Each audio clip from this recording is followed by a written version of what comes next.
Hello guys. तो आज की हमारी कहानी एक ऐसे यूजलेस मेन कैरेक्टर की है जिसकी लाइफ में मेरी तरह कोई गर्लफ्रेंड नहीं है, लेकिन वन डे समथिंग हैपन। एक खूबसूरत परी उसके लिए धरती पर आई उसकी गुलाम बनने और उसे बताती है कि वो आम इंसान नहीं है। तो आज हम जिस दुनिया में आए हैं वहाँ जिंदा से लेके मुर्दा हर एक चीज में आत्मा है और ये जिनके बुलाने पे प्रकट हो जाते हैं उन्हें यहाँ समनर्स कहा जाता है। लाखों साल से समनर्स एक रहस्यमय जीव है इस दुनिया में। ये मिट्टी की आत्मा को पुकार सकते हैं।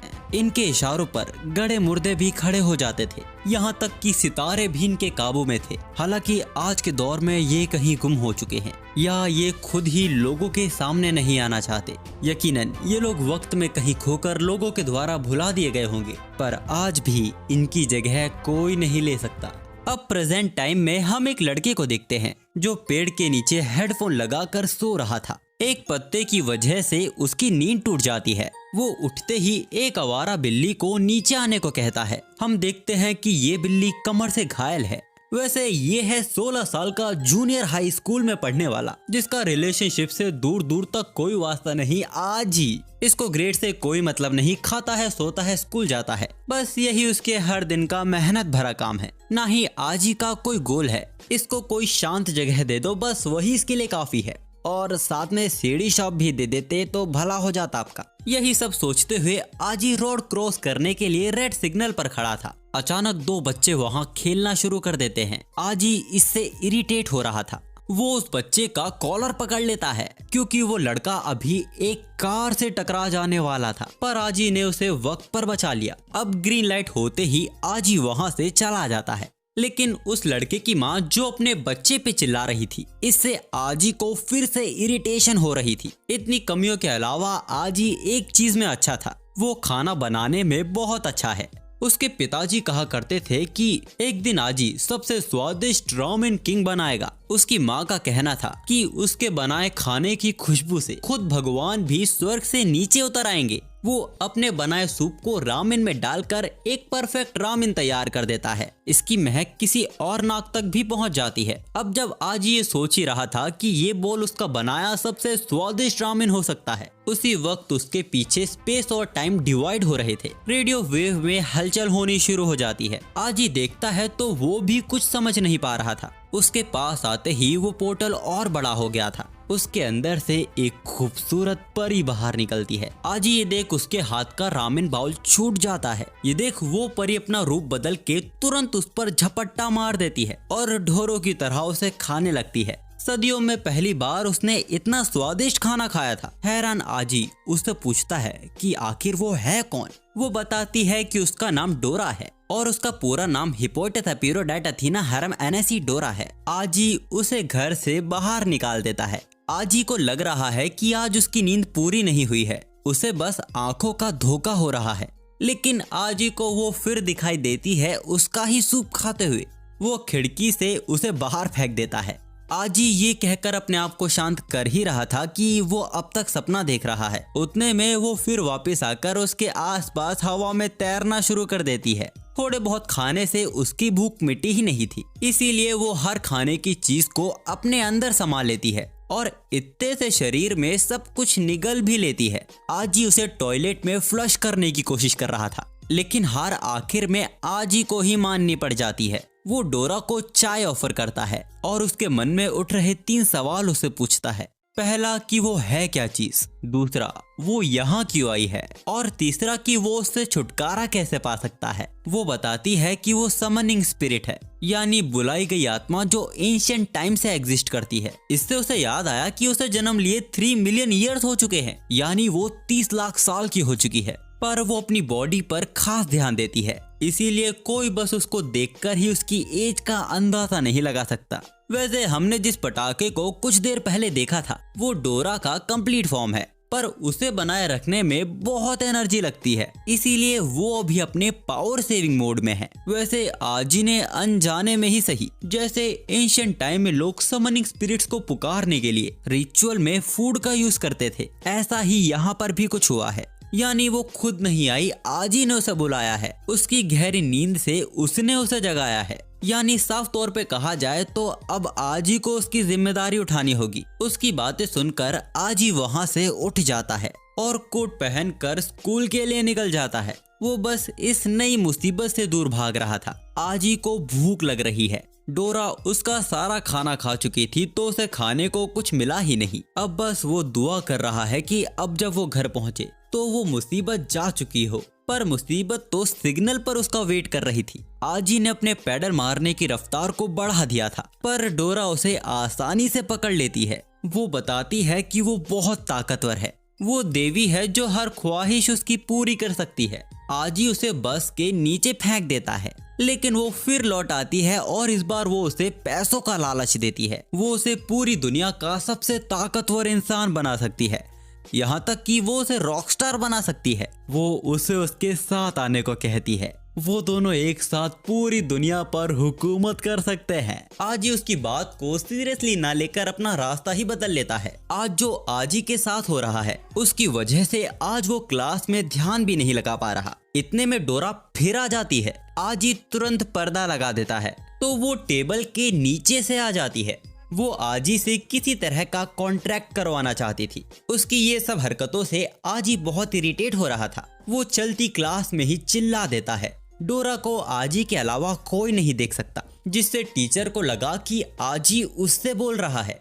अब क्लास में अपना मजाक बनवा कर किसी तरह माफी मांग के वो अपनी जगह वापस बैठ जाता है। आजी ने डोरा को डांटा था, इसीलिए अब वो उसे चिढ़ा रही है। पर लेक्चर इतना बोरिंग चल रहा था कि डोरा टीचर के सिर पर ही सो जाती है। इस मौके का पूरा लाभ उठाते हुए आजी दबे कदमों से वहाँ से भाग जाता है। वहीं हम एक लड़की को देखते हैं जो आजी से छोटी वाली क्लास में है और यहाँ वो आजी का ही वेट कर रही है। उसके आते ही वो आजी की ओर अपना लिखा लेटर बढ़ा देती है। आजी की खुशी बयां नहीं की जा सकती। वो उसे लेने आगे बढ़ ही रहा था, तभी वहाँ डोरा आ जाती है जो अब तक उसके बैग में छिपी हुई थी। आजी उस बैग को ही पटक देता है। डोरा को लग रहा था कि इस दुनिया में प्यार का इजहार करने का यही तरीका है। आजी गुस्से में चिल्लाते हुए उसे उसकी नजरों से दूर हो जाने को कह देता है। ये सब वो लड़की अपने ऊपर ले लेती है और रोते हुए वहाँ से भाग जाती है। और आजी का ये बिहेवियर उस लड़की के साथ डोरा को पसंद नहीं आता। आजी ज्वालामुखी की तरह उबल रहा था। अब शाम के वक्त एक पेड़ के नीचे जब डोरा सो रही थी तब आजी वहाँ बहुत सारा खाना लेकर आता है और सब डोरा के ऊपर पलट देता है। डोरा की खुशी का कोई ठिकाना नहीं था, लेकिन आजी ये सब सोच के ये लाया है अगर डोरा को खाने के जरिए बुलाया जा सकता है तो उसे भगाया भी जा सकता है। वो अपने घुटने पे आकर डोरा से उससे दूर होने की विश मांगता है। अंत में डोरा हार मान ही लेती है। वो आजी को बताती है कि जिन बुलाई गई आत्मा को उनके मास्टर ठुकरा देते हैं। वो सालों सालों तक इस दुनिया में कहीं गायब होकर भूत की तरह भटकती रहती है, तब तक जब तक वो खुद पूरी तरह गायब न हो जाए। डोरा अपने कंप्लीट फॉर्म में आ जाती है और वो आजी की विश खुशी खुशी पूरी करने को तैयार थी। लेकिन एक आखिरी बार वो चाहती है कि आजी उसके साथ चले, उन सबको देखे जिन्हें वो हर रोज देखता है, उसके साथ उन दुकानों को देखे जिन्हें वो पसंद करता है। वो उस हर शख्स से मिलना चाहती थी जिन्हें आजी जानता है। इन सब यादों को वो पिरोकर अपने साथ ले जाना चाहती है। वो इन यादों को अपने दिल की गहराइयों में संभाल कर रखेगी। वो पूछती है क्या वो उसकी लास्ट विश को पूरी करेगा। अब एक साथ चलते हुए डोरा आजी को बताती है कि जिस दुनिया को वो आम समझता है उसमें कई ऐसे राज हैं जिससे आज के लोग अनजान हैं। वो आजी का हाथ पकड़कर अपनी आंखों से उसे दिखाती है कि असल में ये दुनिया कैसी दिखाई देती है। आजी की आंखों में एक अलग ही चमक आ जाती है। वो कई लोगों के अंदर से एक अलग रोशनी निकलती देख पा रहा था। डोरा आजी से सवाल करती है क्यों कुछ लोगों की महक पेड़ जैसी होती है जो लोगों को सुकून देता है। आखिर कैसे कबूतर साफ दिल के लोगों को पहचान लेते हैं। क्यों पानी की बूंदें कुछ लोगों के लिए हवा के बीच ही रुक जाती है। आखिर क्यों कुछ लोगों का बनाया खाना इतना स्वादिष्ट होता है। असल में सच्चाई तो ये है कि हर किसी के अंदर समन करने की क्षमता होती है, बस लोग ही इसको समझ नहीं पाते। ये इन्हें देख नहीं सकते, सुन नहीं सकते, महसूस नहीं कर सकते।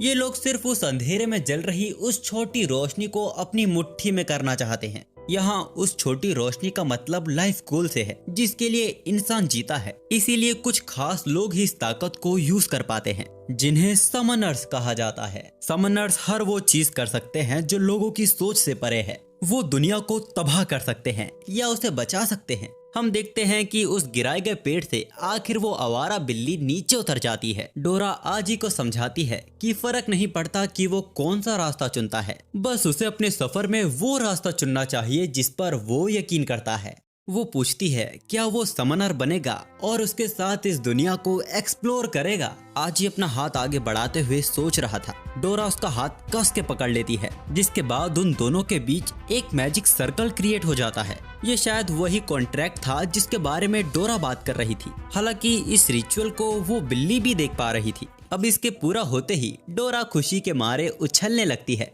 क्योंकि उसने आजी को फंसाकर कॉन्ट्रैक्ट पूरा करवा ही लिया। यानी अब आजी चाहकर भी उससे पीछा नहीं छोड़ा सकता। पर अब आजी को भी इससे फर्क नहीं पड़ता, जिससे डोरा चिढ़ जाती है। खैर, अब डोरा आजी को बताती है कि अब उसका सीधा हाथ पहले से ज्यादा ताकतवर हो गया है और अगर वो अपने दोनों हाथों को इस तरह फैलाता है, डोरा अपने पंखों से आजी को हवा में उड़ा देती है। शुरू में आजी को भी डर लग रहा था, पर अब उसे भी मजा आ रहा है।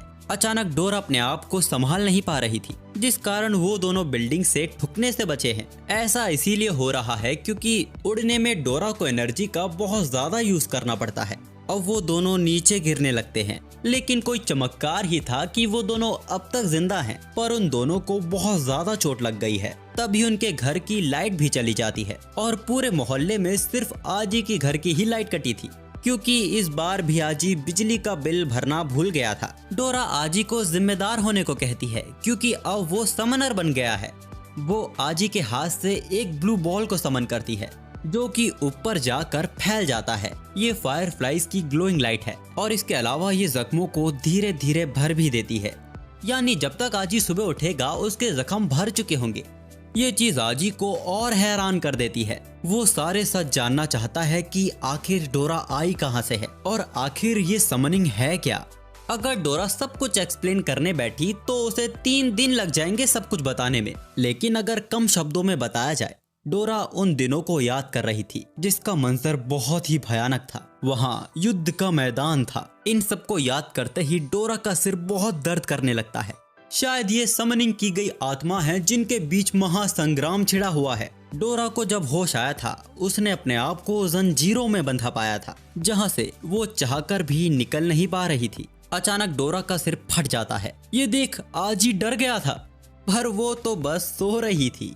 अब उसको कंबल उड़ा के वो भी सो जाता है, लेकिन कोई तो है जो उन पर नजर रख रहा है। अब इसके अगले दिन आजी बास्केटबॉल क्लब आया हुआ था, बट आज वो यहाँ बहुत इनकम्फर्टेबल फील कर रहा है, क्योंकि डोरा ने आज बहुत सेक्सी कपड़े पहने हुए हैं और उसे भी चिंता नहीं थी, क्योंकि आजी के अलावा कोई और अपनी आंखें सेक ही नहीं सकता। पर वो आजी की परेशानी समझ नहीं पा रही थी। अगर आजी ने अपने आप से काबू खोया तो यहाँ कुछ बहुत गलत हो जाएगा। तभी आजी देखता है कि वो तो न्यूज में आ रहा है। उसकी उड़ते वक्त की गिरती हुई फोटो सीसीटीवी में रिकॉर्ड हो गई थी। यहाँ तक कि पेड़ को उखाड़ने वाली बात भी न्यूज में आ चुकी है। डोरा उसे परेशान न होकर उसकी बॉडी पर सनस्क्रीन लगाने को कहती है, लेकिन वो उसे इग्नोर कर अपना हेडफोन लगा लेता है। तभी डोरा की नजर कोई हिलती हुई चीज पर जाती है। इससे पहले वो कुछ समझ पाती वो चीज डोरा को निगल लेती है। डोरा वहाँ मदद की गुहार लगा रही थी और यहाँ आजी अपने फोन में लगा हुआ था, तो डोरा उसके सिर पर सनस्क्रीन फेंक कर मारती है। आजी उसे पीछे मुड़कर देखता है, पर तब तक वो प्लांट उसे पूरा निगल चुका था। वो प्लांट आजी के मुंह पर डोरा की बिकनी थूक कर उसकी औकात दिखाकर वहाँ से हंसते हुए भाग जाता है। आजी भी अपनी पूरी ताकत से उसके पीछे भागता है। वैसे डोरा अभी जिंदा है, बस उस प्लांट के अंदर पिस रही है। आजी के मन में 2 बड़े सवाल उठ रहे थे।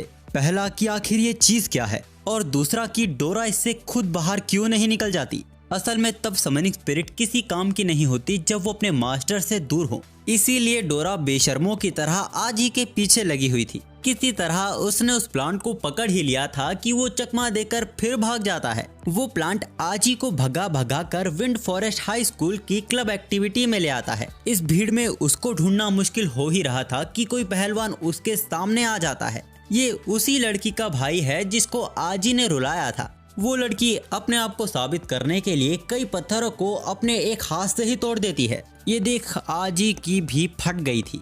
तभी उसे डोरा की आवाज आती है जो उसका खाना बनने वाली है अगर आजी ने उसे बचाया नहीं तो। उस लड़की का भाई आजी को एक और मौका देता है और उसकी बहन के लव को एक्सेप्ट करने को कहता है। आजी डोरा को ओके बोलकर वहां से गायब हो गया था, पर उन्हें लगा कि आजी ने प्रपोजल एक्सेप्ट कर लिया है। लेकिन आजी को वहां ना पाकर उस लड़की का दिल फिर टूट जाता है, जिस कारण वो वहां रोना शुरू कर देती है। अगर आजी गलती से भी उस पहलवान से फिर टकराया, कसम से वो उसकी लस्सी बना देगा। वैसे अब आजी को डोरा की आवाज कम आ रही थी। इसकी वजह इनके बीच की ये दूरी है। समनिंग स्पिरिट जितनी दूर अपने मास्टर से रहती है वो उतनी ही कमजोर होने लगती है। अगर आजी ने जल्द ही कुछ नहीं किया तो इन दोनों के बीच का टेलीपैथिक कनेक्शन टूट जाएगा, यानी फिर डोरा को ढूंढना लगभग नामुमकिन सा हो जाएगा। तभी एक अनजान बच्चा आजी से कहता है कि वो जानता है कि वो क्या ढूंढ रहा है और वो कहाँ है वो ये भी जानता है। यहाँ तक कि वो ये भी जानता है कि आजी कोई आम इंसान नहीं है, उसके पास स्पेशल पावर्स है। वो उसे उसकी super natural human research society को ज्वाइन करने को कहता है, जहाँ वो लोग मिलकर पूरी गैलेक्सी को अपने जूते के नीचे ले आएंगे। पर आजी उसके मुंह पे जूता रख उस प्लांट के पीछे जाता है जिस पर उसकी नजर पड़ी थी, लेकिन उसने जिस पर झपट्टा मारा है असल में वो एक लड़की थी। आजी को वहां ढंग से जलील करा जा ही रहा था कि तभी उसे डोरा की हल्की सी आवाज आती है। वो अपना दम तोड़ने वाली थी। वैसे अभी जहां डोरा है वहां से बहुत शोर आ रहा है। डोरा का पता लगाने के लिए आजी उन्हें भी चुप कर देता है जो अभी उसे गाली दे रहे थे। आजी समझ चुका था इतना बेसुरा म्यूजिक पूरी दुनिया में बस एक ही बैंड बजा सकती है। आजी ने उस जगह को ढूंढ लिया था जहां से वो आवाज आ रही थी। हम आजी के पीछे एक लड़की को पेड़ के ऊपर देखते हैं, पर आजी जब तक गर्दन घुमाता वो लड़की गायब हो चुकी थी। वैसे अब डोरा आजी को हल्का फुल्का महसूस कर पा रही थी, यानी आजी डोरा के करीब पहुंचता जा रहा है। आजी डोरा से कहता है कि अब जाके उसे महसूस हुआ एक दिन था जब वो उससे छुटकारा पाना चाहता था, और आज जब वो उस प्लांट के पेट के अंदर है, यानी अगर वो प्लांट आज उसे खा जाता है तो आजी को डोरा से हमेशा के लिए छुटकारा मिल जाएगा। डोरा हैरान हो गई थी। वो गुस्से में आजी को गाली देते हुए उस मॉन्स्टर के पेट में घूंसे मारने लगती है। वो कहती है कि अगर आजी थोड़ा और करीब आ जाए तो उसे उसकी कोई जरूरत नहीं है। भीड़ में आजी ने भी उस मॉन्स्टर को पहचान लिया था और अब डोरा भी अपने रियल फॉर्म में उस मॉन्स्टर के मुंह से बाहर निकल आती है। और हाँ, उसने कपड़े नहीं पहने थे। अब वो वापस छोटी होके उस मॉन्स्टर को उसकी औकात दिखा देती है। वो प्लांट किसी तरह भागकर जमीन के अंदर से होते हुए अपने मास्टर से जा चिपकता है। उसकी मास्टर एक खूबसूरत लड़की थी। यहाँ आजी डोरा को ढकने के लिए उसे अपनी जैकेट दे देता है और अब वो फिर से उस मॉन्स्टर को सबक सिखाने आगे बढ़ रही थी, पर वो लड़की अपने कदम पीछे कर लेती है। डोरा ज्यादा गुस्से में थी, वो पीछे से ही हमला कर देती है, लेकिन वो लड़की ठीक उसी पल गायब हो जाती है। आजी और डोरा वो दोनों ही ये देख हैरान थे। ऊपर से डोरा को चोट भी लग गई थी। आजी डोरा को यहाँ से चलने को कहता है, पर डोरा का गुस्सा शांत ही नहीं हो रहा था। आजी उसके सिर को सहलाकर उसे शांत करता है। वैसे आजी को डर है कि वो लड़की उनके लिए बड़ी मुसीबत बन सकती है। डोरा आजी से पूछती है कि उसे कैसे पता चला कि वो लड़की एक समनर है। तो जैसा कि हम सब लोग जानते हैं कि नॉर्मल लोग स्पिरिट्स को नहीं देख सकते, यानी जिसने डोरा पर हमला किया उसे समनर ही होना था, जिसका एक प्रूफ ये भी है कि उस प्लांट को कोई और देख ही नहीं पा रहा था, यानी वो भी डोरा की तरह बुलाई गई आत्मा थी। और जैसा कि हमें डोरा ने बताया ही था, समनर्स और स्पिरिट्स के बीच एक रेंज है जिसके अंदर इन दोनों को रहना पड़ता है। ऐसा ना हो तो वो अपनी पावर्स का यूज नहीं कर सकते, यानी उसकी मास्टर को आसपास ही होना था। किस्मत से आजी ने ये नोटिस कर लिया था कि वो स्पिरिट बस गोल चक्कर लगाए जा रही है, यानी वो इसे इस सर्कल के बीच से कंट्रोल कर रही थी। यहाँ तक कि उसके कपड़े की बुनाई देखकर आजी ने ये भी पहचान लिया था कि वो लड़की एक अमीर खानदान से है, और जो उस लड़की के इयरिंग्स पे ब्लैक रोज का निशान था वो लगभग आजी के स्कूल के एम्बलम जैसा था। यह निशान खानदानी परिवार को दर्शाता है। हालांकि आजी का स्कूल भी अमीर लोगों के द्वारा ही चलाया जाता है, लेकिन जिस बात पे गौर करना चाहिए कि वो स्पिरिट अपने मास्टर से इतनी करीब भी नहीं थी। फिर भी वो इतनी ताकतवर थी, यानी उस लड़की की असली ताकत का उन्हें अंदाजा भी नहीं है। डोरा आजी का प्रेजेंट ऑफ माइंड देखकर पूरी तरह इम्प्रेस हो गई थी। लेकिन सच तो ये है कि यहाँ आते वक्त आजी ने उस लड़की को देख लिया था। वैसे आजी ने जो अंदाजे लगाए थे असल में वो सच थे। इस लड़की का कोई तो कनेक्शन है आजी के स्कूल के प्रिंसिपल के साथ, क्योंकि इसी ने ही इस लड़की को आजी के पीछे भेजा था। पर इंसानों के सामने आने के डर से इन्हें पीछे हटना पड़ा। लेकिन अब प्रिंसिपल को किसी बात की चिंता नहीं, जो आगे होगा वो खुद देख लेंगे। बस वो इन्हें अपनी पूरी ताकत लगाने को कहते हैं, क्योंकि अब वो भी आजी की पूरी ताकत देखना चाहते हैं। कोई कारण था जो प्रिंसिपल को आजी से बड़ी उम्मीदें थी। इसके बाद हमको पता चलता है कि ये लड़की आजी के स्कूल में बहुत पॉपुलर है। लोग इसे देवी, एंजल और आइटम जैसे नाम से पुकारते हैं। सब अपना टाइम फोड़ते हैं सिर्फ इसको देखने के लिए। आज के थकान भरे दिन के बाद आजी अपनी क्लास में आराम कर रहा था। तभी वो लड़की आजी की टेबल पर एक चिट्ठी छोड़कर जाती है। आजी से ज्यादा उसके क्लासमेट इसे पढ़ने को एक्साइटेड हो रहे थे। इसमें लिखा हुआ था कि स्कूल खत्म होने के बाद वो जंगल में आजी का वेट करेगी। उसने साथ में एक ब्लैक रोज भी छोड़ा था। अब स्कूल के खत्म होने के बाद आजी जंगल की तरफ ही जा रहा था। साथ में उसके क्लासमेट्स भी उसे छोड़ने जा रहे थे। लेकिन रास्ते में वही पहलवान उसे रोक देता है, जो अपनी बहन के लिए गुस्से में तो था ही, साथ ही उसे ज्यादा गुस्सा इसीलिए आ रहा है क्योंकि अब आजी उसकी देवी को भी उससे छीन रहा है। आजी आज यहाँ से जिंदा इसीलिए जा पा रहा है क्योंकि उस बैल को कुछ लोगों ने पकड़ा हुआ था। डोरा भी आजी के लिए बहुत खुश थी क्योंकि अब वो पॉपुलर हो गया है। अब जंगल के अंदर जाते हुए आजी देखता है कि आज तो ये बिल्ली भी उसका पीछा कर रही है। आजी उससे उसकी चोट के बारे में पूछता है, जिस पर वो म्याऊं करके वहाँ से चली जाती है। अचानक हम देखते हैं कि आजी के क्लासमेट्स जो उसका पीछा कर रहे थे, अचानक वो एक अजीब सी बेल में फंस चुके हैं। जंगल के अंदर जाने का रास्ता भी खत्म हो चुका था। पर फिर अचानक ही आजी के लिए रास्ता खुद बनने लगता है। उस रास्ते के अंत में ब्लैक रोजेस का गार्डन था, जिनका ख्याल वो खूबसूरत मोहतरमा रख रही थी। वो यहाँ आजी का ही इंतजार कर रहे थे। उन्हें आजी से डोरा चाहिए और आजी का जवाब भी साफ ना था। भले ही डोरा बहुत शरारती है और खाती भी ज्यादा है, पर अब वो उसकी फैमिली की न्यू पेट की तरह है, जिसके साथ की अब उसे आदत लग चुकी है।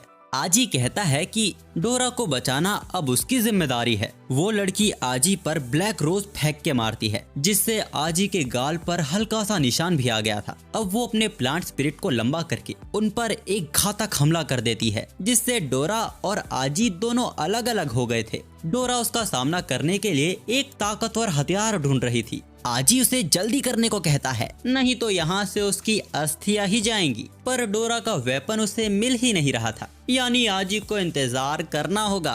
तभी वो लड़की अपने स्पिरिट को बहुत बड़े बेल में कन्वर्ट कर लेती है और उड़ती हुई पत्तियों को स्पाइक्स में कन्वर्ट कर हमला कर देती है। किसी तरह आजी उसके हर अजीब हमले से बचते हुए डोरा से मदद की भीख मांग रहा था, पर अब तक उसे उसका वेपन मिला ही नहीं है। अब वो लड़की ब्लैक रोज का नाम लेके जाइंट ट्री को वहाँ समन कर लेती है। लेकिन इस बार उसका निशाना आजी नहीं था। वो डोरा को अपने पंच के नीचे स्मैश करने वाला था, पर किस्मत थी कि वो बच गई थी। यहाँ तक कि उसने अपने आप को पूरी तरह जाइंट ट्री से बचा लिया था। पर फिर प्लांट स्पिरिट की जड़ें उसे पकड़ लेती हैं और वो उस जाइंट ट्री के पंजों के नीचे कुचली जाने वाली थी। आजी उसे बचाने के चक्कर में खुद उसके हाथ के नीचे आ जाता है। सबको लगा कि आजी ने खुद ही खुदकुशी कर ली है, लेकिन वो उस जाइंट ट्री के हाथ को काट कर बाहर निकल आते हैं। फाइनली डोरा को अपना super sharp anti cube cleaver weapon मिल गया था। हम देखते हैं कि ये कटने का निशान उस लड़की के हाथ पर भी आ गया था। अब वो फिर से उन पर नेचर पंच से हमला करती है, लेकिन इस बार वो दोनों भी तैयार थे। उन दोनों के पंच के टकराव से उस जाइंट ट्री का हाथ जमकर पूरी तरह गायब हो जाता है। पर अभी वो हारी नहीं है। आजी क्रिस्टल विंग का यूज कर अपने आप को बचा लेता है। अब वो दोनों उसके हाथ पे चढ़ के शूज को बूस्ट में कन्वर्ट कर आजी अपने चाकू से उसके हाथ को चीरते हुए उसके पूरे शरीर को छील देता है और आखिर में एक पावरफुल जंप से उसके शरीर से आर पार हो जाता है, जिससे वो जाइंट ट्री जमीन पर चित हो गया था। डोरा आजी से चिपक जाती है। वो नहीं जानती थी कि आजी मार्शल आर्ट्स भी जानता है, लेकिन उसने तो अपनी कुकिंग स्किल का इस्तेमाल कर उसे प्याज की तरह काटा था। अब वो लड़की अपने स्पिरिट को वापस बुला लेती है। इस मौके का फायदा उठाकर डोरा उस पर पीछे से हमला कर देती है। लेकिन आजी ही डोरा के हमले को रोक देता है, जिसके पीछे वजह थी कि वो खूनी नहीं बनना चाहता और शायद डोरा ने ये नोटिस नहीं किया। लेकिन ये लड़की पूरे वक्त अपनी पूरी ताकत इस्तेमाल करने से अपने आप को रोक रही थी, जिसका प्रूफ डोरा के पीछे है। हम देखते हैं कि उस लड़की के पास ऐसे 4 जाइंट ट्रीज और भी थे। असल में ये इन दोनों का टेस्ट लिया जा रहा था, जिसमें आजी तो पास हो गया था लेकिन डोरा इसमें फेल हो गई। अब डोरा बात को बदलने के लिए उन्हें वक्त का एहसास करवाती है कि रात होने वाली है। वो उनसे पूछती है, क्या तुम लोगों को भूख लग रही है? क्योंकि आजी बहुत अच्छे रामेन बनाता है। आज का डिनर वो उन्हें उनके साथ करने को कहती है, जिस पर वो प्लांट स्पिरिट भड़क जाता है क्योंकि उसकी मेम साहब के साथ डिनर करने की इनकी हैसियत नहीं है। तभी उसकी मेम साहब का पेट गुड़-गुड़ करने लगता है। अब सीन जाता है आजी के घर पे, जहां उसने सबके लिए बहुत सारा खाना बनाया था। उसके हाथ का बनाया खाना उस लड़की को भी पसंद आता है, यहाँ तक कि प्लांट स्पिरिट की आंखों से तो खुशी की धारा ही बहने लगती है। और अब डोरा के साथ उसकी दोस्ती भी अच्छी हो गई थी। वैसे प्लांट स्पिरिट उनकी पिछली लड़ाई के लिए उनसे माफी मांगता है, पर उनके पास ये करने के अलावा कोई और चारा भी नहीं था। आजी इसकी वजह पूछता है। तो इस दुनिया में 2 तरह के समनर्स होते हैं, एक तो अच्छे समनर्स और दूसरे बुरे समनर्स। इन दोनों के मकसद एक दूसरे से बिल्कुल अलग हैं, इसीलिए इनके बीच में लड़ाइयाँ होती रहती हैं। अब जैसे 2 तरह के समनर्स होते हैं, उसी तरह स्पिरिट्स भी 2 तरह की होती हैं। पहली गार्जियन स्पिरिट और दूसरी एविल स्पिरिट। ये प्लांट और उसकी मालकिन इस सिटी की गार्जियन है और अब आजी ने भी उनके टेस्ट को पास कर लिया है, तो अब वो भी उन्हें ज्वाइन कर सकता है। पर तभी उसकी मालकिन उसका मुंह बंद कर देती है और बाहर चली जाती है। आजी भी उसके पीछे पीछे चला जाता है। किसी तरह हिम्मत जुटा के वो उसके बगल में जा खड़ा होता है और बोलता है कि वो जानता था कि इस दुनिया को सिर्फ स्वादिष्ट खाना ही बचा सकता है। अचानक वो लड़की उसे अपना नाम हाना बताती है और कहती है कि वो उसके कैरेक्टर को अच्छे से जानती है, लेकिन उसकी स्पिरिट अभी भी उसके लिए अनजान है। वो आजी को ब्लैक रोज देते हुए बोलती है कि वो उन दोनों के ऊपर 24 घंटे नजर रखेगी। आजी उसके ब्लैक रोज को ले लेता है। उसी वक्त डोरा और प्लांट स्पिरिट भी आ जाती हैं। उन्हें लगा कि हाना आजी को डेट के लिए पूछ रही है, जिस पर वो भी सिर झुका के वहाँ से चली जाती है। लेकिन आजी ब्लैक रोज का मतलब अच्छे से जानता था। किसी को ब्लैक रोज देने का मतलब होता है कि तुम शैतान हो और सिर्फ मेरे हो। अब इसके बाद हमें एक जलता हुआ गांव दिखाया जाता है। उन दहकती आग की लपटों से शायद एक आदमी बच गया था। तभी एक हाफ कैट उसे वापस आने को कहती है। वो उसका भाई था, लेकिन अचानक कुछ शख्स के शरीर पर काला रंग फैलने लगता है और वो कई काले कौवों में बंटकर फैल जाता है।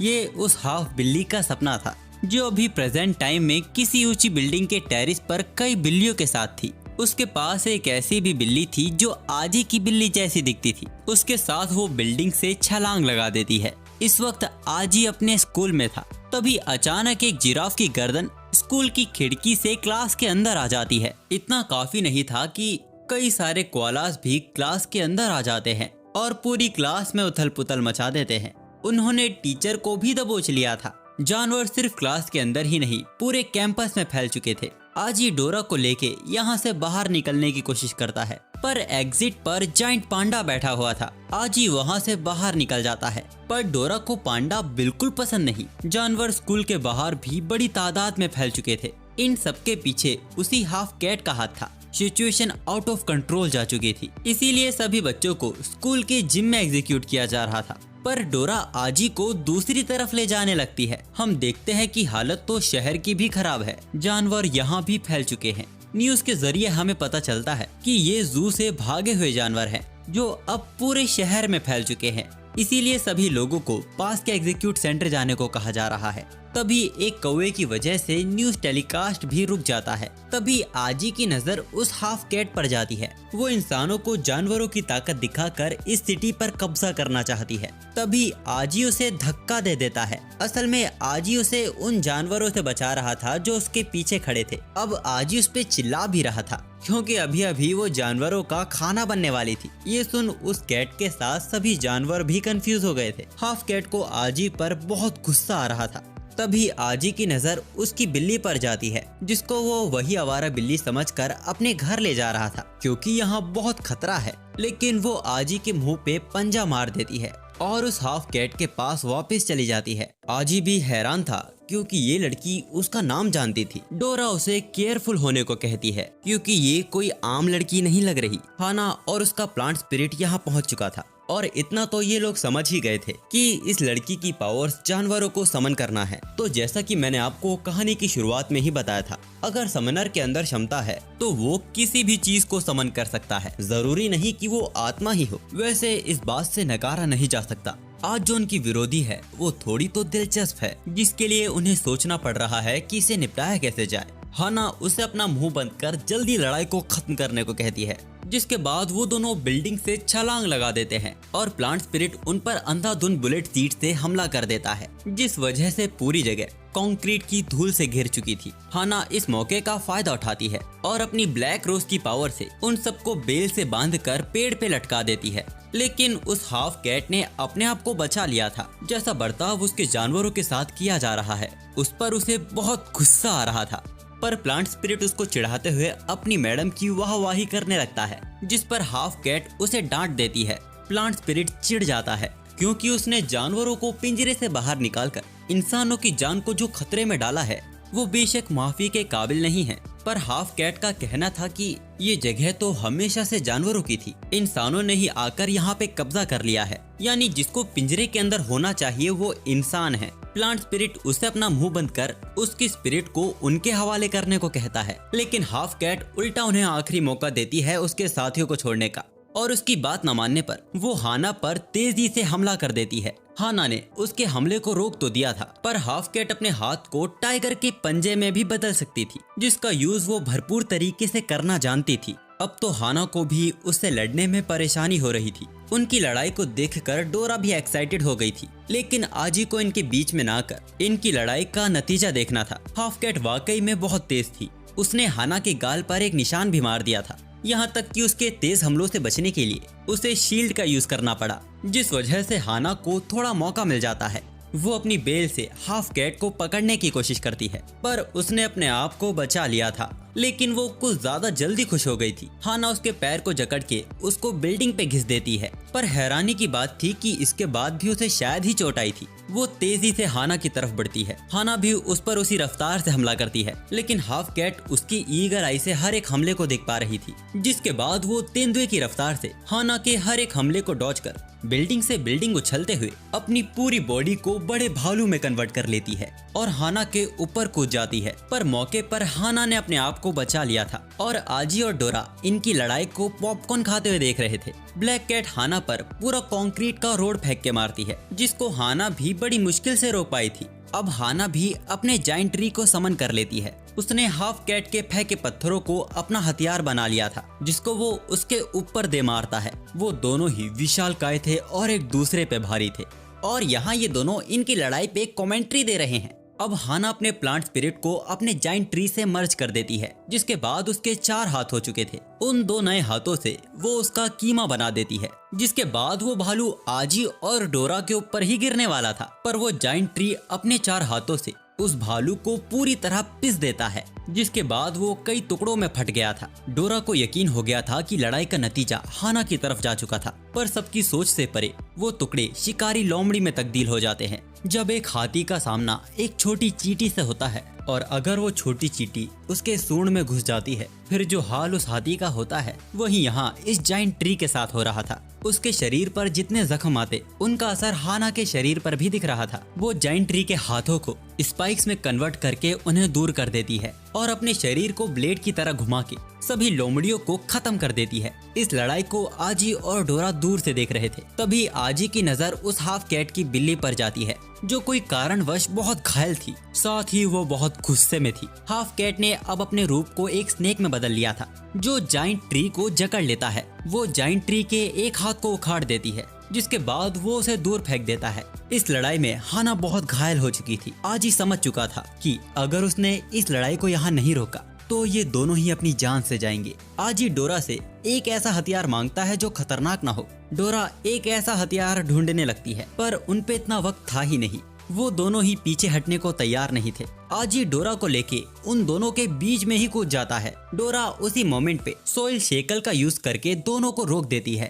अब हाफ कैट भी अपने रियल फॉर्म में आ चुकी थी। आजी का कहना था कि अब इस बिन मतलब की लड़ाई की कोई जरूरत नहीं है, क्योंकि आजी ने समनर को पहले ही ढूंढ लिया है और वो और कोई नहीं वही बिल्ली है, और ये आजी की वही आवारा बिल्ली थी। इसके बाद हाफ कैट उस बिल्ली के अंदर समा जाती है। तो असल में अब तक हम जिस हाफ कैट को समनर समझ रहे थे वो असल में बुलाई गई आत्मा यानी समनिंग स्पिरिट थी, और असल में जो समनर है वो ये बिल्ली है, जिसका हिंट हमें रिचुअल के वक्त भी मिल गया था। आजी म्याओ की चोट को देख परेशान होने लगता है और इस वक्त उसे जानना भी नहीं था कि आखिर म्याओ ने ये सब किया ही क्यों था। वो इंसानी भाषा में कुछ बोलने वाली थी, लेकिन आजी उसे चुप कर देता है और उसके शरीर पर पट्टी लगाने लगता है। इससे म्याओ को वो दिन याद आ गया था जब आजी और उसकी पहली मुलाकात हुई थी। उस दिन आजी टहलते हुए उसके पास पहुंचा था जब वो घायल थी। आजी उसकी मदद करने का फैसला करता है, जिसके बाद वो जबरदस्ती उसके शरीर की मरहम पट्टी करने लगता है, जिससे गुस्सा होकर म्याओ उसे काट लेती है। पर फिर भी आजी ने उसकी मरहम पट्टी पूरी कर दी थी।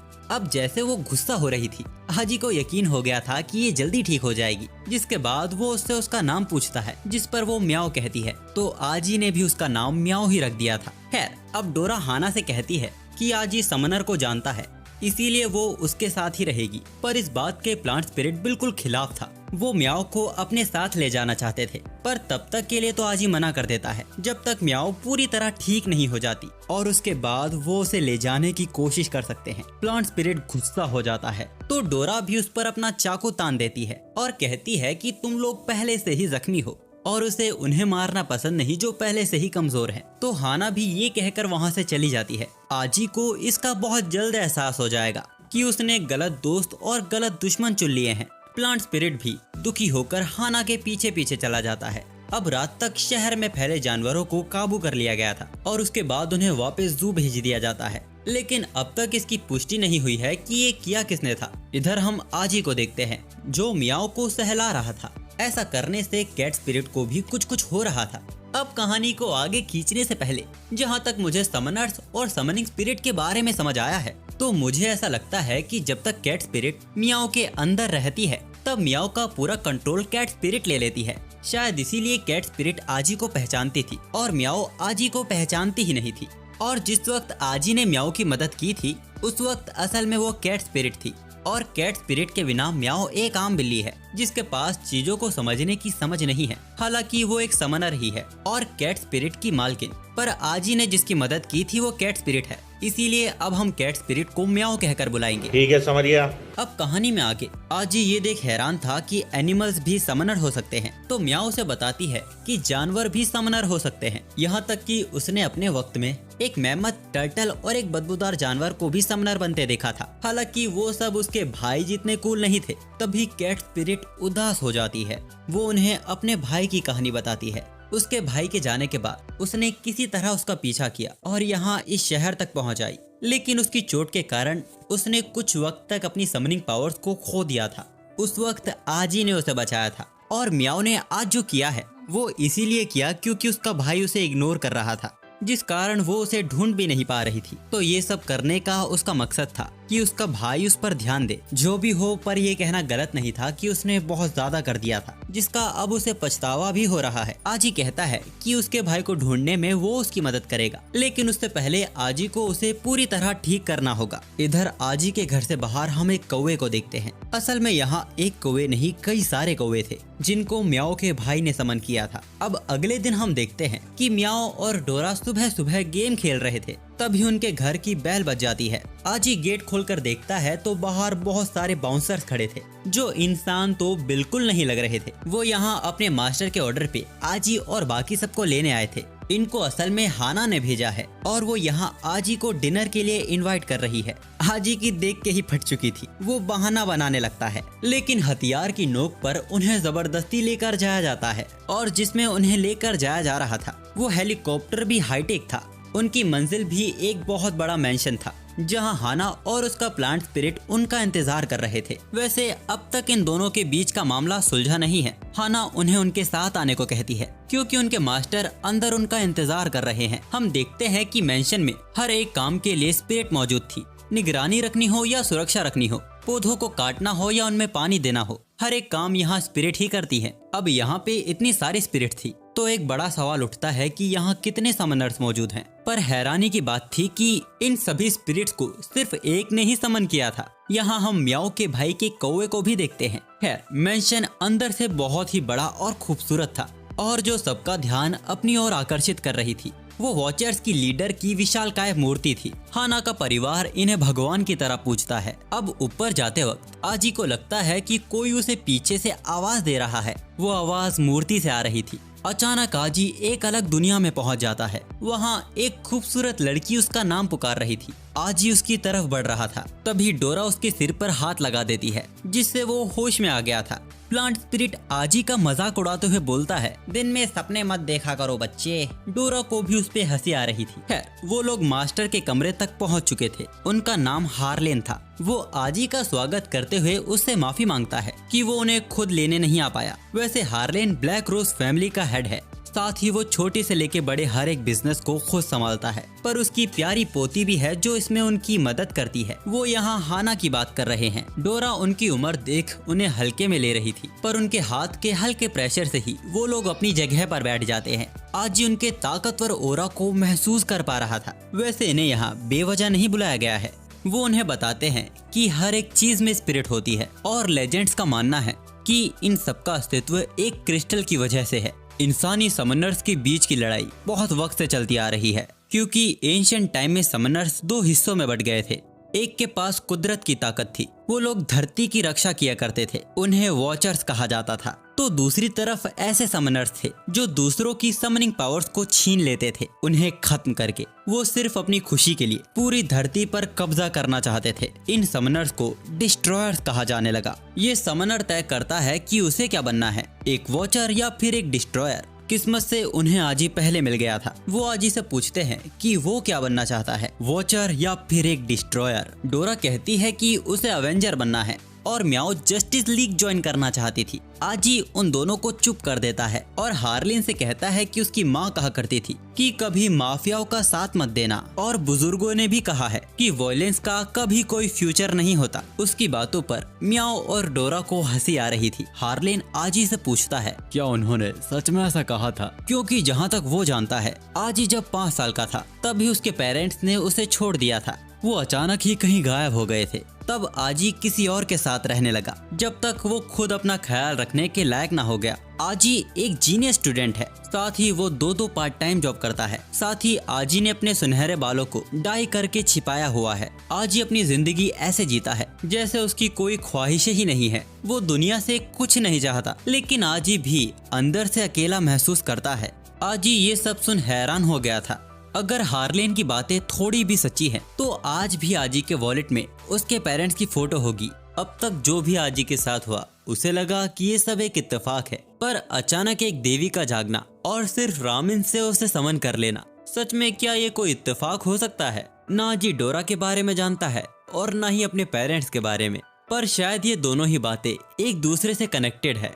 तभी डोरा उसके लिए ताली बजाती है और कहती है कि बुढ़ापे में भी वो कमाल का एक्टर है। लेकिन अगर उसकी बात में थोड़ी भी सच्चाई है, तो जिस फोटो के बारे में हार्लिन ने बात की थी, वो आजी के वॉलेट में मौजूद होनी चाहिए। डोरा ने आजी का वॉलेट चुरा लिया था, जिसको अब वो खकोरने लगती है, और उसमें सच में एक फोटो मौजूद थी। ये आजी की फैमिली फोटो थी और उस वक्त उसके बाल सच में सुनहरे थे।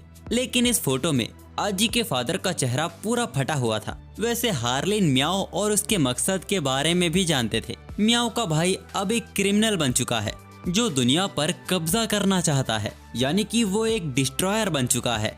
हाना हार्लिन से कहती है कि उन्होंने इन्हें कुछ ज्यादा ही बता दिया, क्योंकि ये तीनों ही कोई न कोई बात से हैरान बैठे हुए थे। हार्लिन उनसे माफी मांगता है और कहता है कि वो लोग कुछ दिन उसके मेंशन में ही ठहर सकते हैं, और अभी तो बातें करने के लिए उन पे बहुत वक्त है, खासकर समनर्स के पास्ट के बारे में, आजी के बैकग्राउंड के बारे में, और वो सब जो आजी को अब जानना जरूरी है। पर डोरा उन्हें याद दिलाती है कि आजी का तो कल स्कूल है, जिस पर हार्लिन हंस देता है, क्योंकि आजी के स्कूल का प्रिंसिपल ही वही है। अब खाना आते ही डोरा और प्लांट स्पिरिट उस पर टूट पड़ते हैं। हार्लिन को जैसा डोरा के बारे में बताया गया था, असलियत में भी वो वैसी ही थी, लेकिन इसके बावजूद वो डोरा का एलिमेंट पता नहीं कर पाए। असल में डोरा बाकियों से थोड़ी खास है। तो डोरा अपनी नाक ऊंची करके बोलती है कि ऐसा कुछ भी नहीं है, वो बस अपने पर्सनल केयर पर बहुत ध्यान देती है। वैसे हार्लिन के कानों तक ये भी खबर पहुंची है कि डोरा अपने रियल फॉर्म में बहुत ही सेक्सी लगती है। अगर मौका मिले तो वो भी उसका वो रूप देखना चाहेंगे, जिस पर डोरा भी मना नहीं कर पाती, क्योंकि बुढ़ापे में भी हार्लिन कुछ कम हैंडसम नहीं है। अचानक हार्लिन को किसी चीज का एहसास हो रहा था। कोई बड़ी चीज उनकी तरफ तेजी से आ रही थी। हार्लिन उस पर जोरदार पंच मारता है, जिसके प्रेशर से कैसल के 3 शीशे तो टूट गए थे, पर उसे कुछ भी नहीं हुआ था। वो एक डिस्ट्रॉयर था जिसका शरीर पत्थर से बना हुआ था। ब्लड मून, कौवों और स्पिरिचुअल पावर में छेड़छाड़ होने से हार्लिन को पहले ही एहसास हो चुका था कि उन पे नजर रखी जा रही है। हार्लिन उससे बोलता है कि हमारी पिछली लड़ाई में जो मैंने तुम्हारा हाल किया था, उसके बावजूद तुम मेरे घर की दहलीज तक आ गए। क्या इस बीच तुमने कुछ नए तरीके सीख लिए हैं? खैर, आज रात मैं इस बात का खास ध्यान रखूंगा कि अगली रात का चांद तुम्हारे नसीब में ना हो। जिसके बाद फायर पंच से वो उसके ऊपर हमला करते हैं। दोनों के पंच के आपस में टकराने की वजह से वहाँ पर बड़ा धमाका हो गया था। डिस्ट्रॉयर फिर से उन पर हमला करता है, पर वो उसके हमले को डॉज कर उसके हाथ को जमा देते हैं और इलेक्ट्रिक पंच से उस पर हमला करते हैं। किसी तरह वो उस वार को सहकर अपनी बॉडी से बहुत सारी एनर्जी निकालता है, जिससे मैंशन की छत पूरी तरह तबाह हो चुकी थी। लेकिन हार्लिन ने किसी को कुछ होने नहीं दिया था। अब ये जगह किसी के लिए सेफ नहीं थी, इसीलिए वो उन्हें यहाँ से जल्द निकलने को कहते हैं। उन्होंने हाना को आज ही की सुरक्षा की जिम्मेदारी दी थी। अब रॉक और हार्लिन के एक और टकराव से वो पांचों मेंशन से नीचे गिर जाते हैं। हाना यहाँ अपनी पावर का यूज करती है, जिससे थोड़ी बहुत सेफली लैंडिंग उनकी हो चुकी थी। हाना सामने ये देख हैरान हो चुकी थी कि उनका पूरा मेंशन तबाह हो चुका है। जो स्पिरिट बची हुई थी वो अपनी मालकिन को यहाँ से भागने को कह रही थी। तभी एक लड़की की एंट्री वहाँ होती है, जो अंधाधुंध चारों तरफ फायर करने लगती है। उसने बचे तीनों स्पिरिट्स को मार दिया था। गुस्से में हाना अपनी प्लांट स्पिरिट से उस पर हमला कर देती है, जिनको वो इजीली डॉज कर हाना पर बुलेट से हमला करती है, जिससे हाना बहुत करीब से बची थी। संभलने का मौका भी नहीं मिला था कि वो उनके ऊपर बॉम्ब फोड़ देती है, पर हाना के कदम अब तक डगमगाए नहीं थे। इस बीच म्याओ भी देखती है कि उसका भाई भी यहाँ मौजूद है। जितनी भी गार्ड स्पिरिट बची हुई थी वो उन्हें एक झटके में खत्म कर देता है। आखिरी बची फायर स्पिरिट को भी दबोचकर वो उसके अस्तित्व को अपने हाथ से ही मिटा देता है। म्याओ अपने भाई का ये रूप देख हैरान थी। वो ज्यादा कुछ सोचे बिना म्याओ के ऊपर भी हमला कर देता है, जिससे वो गायब हो चुकी थी। गुस्से से भरा हुआ आजी उस पर एक बड़े से खंजर से हमला करने जाता है, लेकिन कोई चीज उसे रोक लेती है। आजी वापस फिर से उसी दुनिया में जा चुका था, लेकिन इस बार वो 5 साल का हो गया था। वहाँ उसके साथ उसकी माँ मौजूद थी, लेकिन कब ये सपना डरावना हो गया। उसकी माँ इतनी ज्यादा अचानक कैसे बदल गई, आजी को इसका एहसास भी नहीं हुआ था। यहाँ डोरा आजी को उठाने की पूरी कोशिश कर रही थी और इधर हार्लिन ने रॉक का बुरा हाल कर दिया था। वो उसे बुरी तरह पीटकर वापस नीचे फेंक के मारते हैं और बोलते हैं कि अगर वो मरना नहीं चाहता तो उसे अपने बॉस को उसके सामने लाना होगा, जो यहीं कहीं मौजूद है। हाना भी इस लड़ाई को जल्द खत्म करना चाहती थी। वो एविल समनर के पीछे जाइंट ट्री को समन कर लेती है, पर वक्त रहते उसने अपने आप को बचा लिया था। लेकिन यहाँ अब हाना उनके जाल में फंस चुकी थी। हम देखते हैं कि जाइंट ट्री की शैडो पर किसी ने कब्जा कर लिया है, जो पूरे जाइंट ट्री को एक बार में ही खत्म कर देता है। इस कारण हाना भी पूरी तरह घायल हो चुकी थी। प्लांट स्पिरिट भी वापस अपनी फॉर्म में आ चुका था। हम देखते हैं कि इन सबके बीच एक ऐसी भी एविल समनर है जो किसी की शैडो में अपने आप को छिपा सकती है। वो हाना की शैडो से निकलकर उसकी गर्दन पर चाकू तान देती है। उसने हाना की गर्दन को काट दिया था। ये देख प्लांट स्पिरिट बौखला जाता है, जिस कारण हार्लिन का ध्यान भी उन पर चला गया था। वो अपनी समनिंग पावर से हाना को हील करने लगता है। ऐसा करने से हाना का ब्लड फ्लो होना बंद हो रहा था। तभी रॉक हार्लिन पे पीछे से हमला करता है, जिसको हार्लिन एक हाथ से ही रोक लेता है, पर ये करना उसके लिए आसान नहीं था। वो अपनी आइस पावर का यूज करके रॉक को दीवार में जमा देता है। उसी मोमेंट पर मियाओ का भाई हार्लिन पर पीछे से स्लैश से हमला करता है, जिससे हार्लिन बहुत बुरी तरह घायल हो गया था। फिर वो लड़की हार्लिन के सिर पे अपनी बंदूक तान देती है और हार्लिन के सिर में बड़ा छेद कर देती है। अपने आखिरी वक्त में हार्लिन हाना को याद कर रहा था। अपनी पोती की चाह उसे मरने नहीं देती। हार्लिन के शरीर की सारी समनिंग पावर बाहर आने लगती है। वो अनडेड मॉन्स्टर बन चुका था जिसकी ताकत की कोई सीमा नहीं थी। उसकी समनिंग पावर से एक नया मॉन्स्टर जन्म लेता है। मियाओ का भाई उस पर स्लैश से हमला करता है जिसको हार्लिन ने बिना मेहनत के रोक लिया था। अब वो मियाओ के भाई पर थंडर से हमला करता है जिसकी चपेट में वो आ भी गया था। ये हमला वाकई बहुत ताकतवर था, पर क्या मालूम किस तरह उसने अपने आप को बचाया ही नहीं। वो हल्का बहुत भी घायल नहीं हुआ था। हार्लिन बेकाबू हो चुका था। जाहिर सी बात थी कि अब कोई उसके सामने टिक नहीं सकता। फिर एक ऐसा शख्स वहाँ सामने आता है जिसको देख हार्लिन को भी गुस्सा आ गया था। वो अपने अल्टीमेट फॉर्म में आ जाता है और अपनी पूरी ताकत से उस पर हमला करता है, लेकिन उसने भी अपनी डेथ स्पिरिट को समन कर लिया था जो हार्लिन की समनिंग पावर को खींचने लगती है। उसने हार्लिन की पावर का कतरा कतरा एब्जॉर्ब कर लिया था, जिसके बाद वो हार्लिन को मरने के लिए छोड़ देता है। हार्लिन की पावर को अपना बनाने का जो उनका मकसद था वो पूरा हो चुका था। फिर भी जो यहाँ जिंदा बच गए थे वो उनकी जान को बख्श देते हैं, ये सोचकर कि भविष्य में ये उनके काम आ सकते हैं। अब उनके जाने भर की पावर से ही मेंशन का बहुत बड़ा हिस्सा गायब हो जाता है। तो आज के लिए सिर्फ इतना ही। अब यहाँ हमारे सामने कुछ बड़े सवाल खड़े होते हैं। आखिर आजी के परिवार का राज क्या है और ऐसी कौन सी जरूरी बातें थी जो हार्लिन आजी को बताना चाहता था? और क्या म्याओ और हाना अभी भी जिंदा हैं? शायद आपके साथ साथ मुझे भी इन सब का जवाब इसके अगले पार्ट में मिल जाएगा। लेकिन ये ज्यादा जरूरी है, क्या आपको ये सीरीज पसंद आई है? अगर हाँ तो इसके अगले पार्ट के लिए कमेंट में वोट कीजिए।